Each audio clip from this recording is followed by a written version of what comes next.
Those were the actual original guys that started this and paved the way for curling, and then curling paved the way for us. Now, how much of this was, part of the history of race relations in America as well, with African Americans?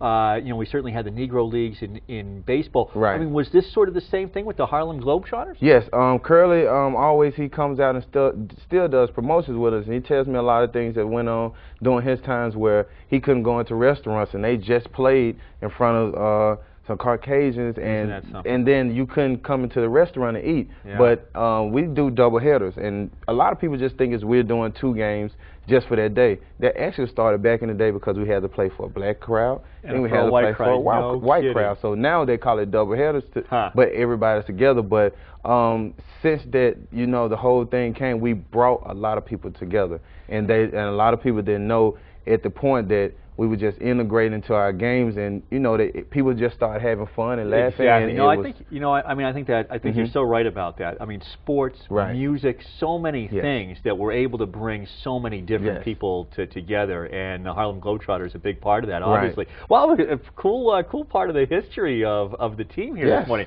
Now, I got to ask you this other question too.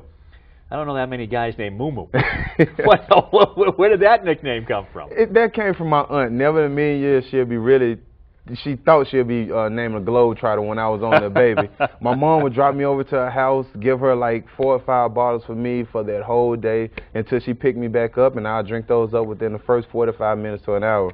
So she got tired of buying extra milk for me, and one day my mom came and got me, and she jokingly told her, "You got to go and get this boy a Moo Moo cow. He's going to drink me out of milk." And next thing you know, my family got caught wind of it, and everybody's been calling me Moo Moo ever since I was a baby. But now, see, somebody who's named Moo Moo as a baby gets to grow up to be a Harlem Globetrotter. Yes. I mean, you think you're kind of born a Globetrotter, because it's not just the fact that you're good at playing. It's not just the fact that you're good with the basketball, right? I mean, it's the fact that you have this personality, this outsized personality that not everybody has. Right, and a lot of things that I was doing back in the day and I was getting in trouble for, now I get paid to do it. So a lot of my coaches like, I'll go up to him and say, I was like, this is why I was doing it. And he was like, yeah, whatever. You still need to work on your fundamentals. So, it was a great thing just doing the things I needed to do, my mentors teaching me the fundamentals and helping me. And then when I got with the organization, I have the same guys that take me under their wings, the veterans, and help me out with my ball handling and telling me things about the organization and things I need to do to stay around. Now, Moo Moo, how did you come to be a Globetrotter? Is it something you always wanted to be? Yes.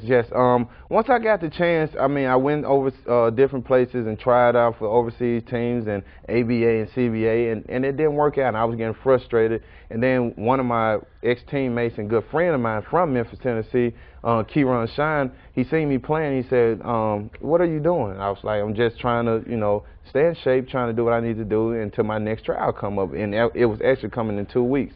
And he told me, you need to be on our team. So I said, give me a trial. Okay. He called me one morning, told me that he was at the FedEx Forum, went down, tried out. They seen something in me. They called me back 2 weeks later on a Tuesday, told me they needed me to fly out to Phoenix on a Wednesday. By that weekend, I was trying out, and by Monday, I was wearing my number 7 jersey, being a Harlem Globetrotter. That is fantastic. Now, what does the tryout for being a Harlem Globetrotter consist of? A lot of fundamentals. I was asking a lot of guys, what do I need to do? Do I need to learn how to spin the ball on my finger? Because that's what we're all thinking, but you really need to know how to play basketball. Yes, and that's all we're looking for. When you come to tryouts, we're looking for basketball players, and the rest will come after. You'll get taught by some guys, and we'll help you out the best way we can, and then it's on you to take a ball to your room, take some extra time on the court, and just practice on your craft, and that's how all of us basically got brought up into the organization. We don't hand feed you and spoon feed you each and every day and like do this. So we just make you do it yourself. There isn't like some sort of a Harlem Globetrotter boot camp where you guys all go out and they play Sweet Georgia Brown 24 hours a day while they teach you how to spin the ball and pass it behind your back and everything else. It's a lot of dedication and hard work that goes into yourself, just picking up a ball, trying things out each and every day, watching film with the old guys and trying to just make it into the 2010 field so the kids of our era can see what we have. Yeah, so we just keep it old school, but we bring it back to new school. And that's a great point too. So I mean, so you're watching some of these old films. How do you keep the show fresh and new? Because you've got probably people in the audience now who are 3 generations. You got granddad, and you got dad, and you got now they're bringing he's bringing his son because he wants him to see the fun and the joy of the Harlem Globetrotters. Right. Each and every year we try to change something in our show each and every year, and we bring in new players, and just to get new faces out there, and new dunkers and new dribblers and things like that, just to make it a different feel for our fans, because like you said, it's 3 generations coming down, so people don't want to see the same old thing over and over and over, but when they see the water bucket and the confetti, you got to have that, and you have to have the string ball and things like that. So we keep our staples in there, but we spice up other things on the show that the grandfather said, I didn't even see that back in my day, and he's laughing, and the father's like, wow, that's something new. And it is all about great fun. Yes. Well, listen, let's stand up for a minute, and I think we'll play a little bit of Sweet Georgia Brown, and let's see some of the stuff that you can do. And what's it like to be one of the generals? I mean, I think it's a sad day for them every day. They have to wake up and play us. It's not good for them. I don't know but they can play basketball, but it's not too good for them. All right, I'm going to sit back and watch as Moo Moo Evans gives us a little bit of the Harlem Globetrotters magic. And remember, they're coming to the DCU Center. You don't want to miss that show coming up a week from Sunday. That is fantastic. Guys going all around the world. Are there some favorite places that you've been? The UK is one of my favorite places.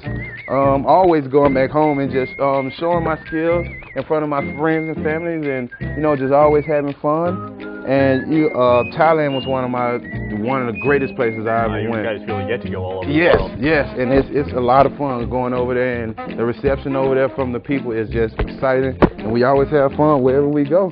And this is some things we bring all overseas and into the United States and also to Canada. How much competition is there? Because I see what you're doing here. How much competition is there between you and the other guys when you're out there and you're doing this, trying to one-up each other? A lot. Everybody's trying to, like you said, we're trying to one-up each other. We're trying to go see how many passes you have, if yours look better, how long was your spin. So we can have a lot of things we do in the background that a lot of people don't know about. Oh, man. Now, what's your signature move?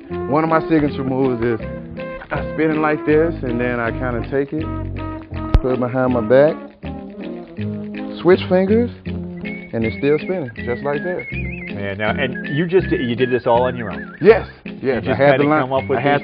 I had to learn it, and I seen some guys doing it, and I was like, that's going to be mine, and I made it to the best. I made the best out of all of them, and they said, well, that's yours. Man, that is absolutely fantastic. Moo Moo, thanks for coming in and being a part of the show here. And I heard you want to spin it. Can you show me how to spin? Yeah. I started like that. All right. We're just going to sit it on there just like that. Unbelievable. And check yourself out. Look at that. Look at that, guys. Now I'll take it back just like that. That was fantastic. No problem. Thank you. All right. That was the best. Make sure that you come on out and see Moo Moo and all the rest of the Globetrotters as they come to the DCU Center. And thank you for joining us right here on Wake Up Worcester.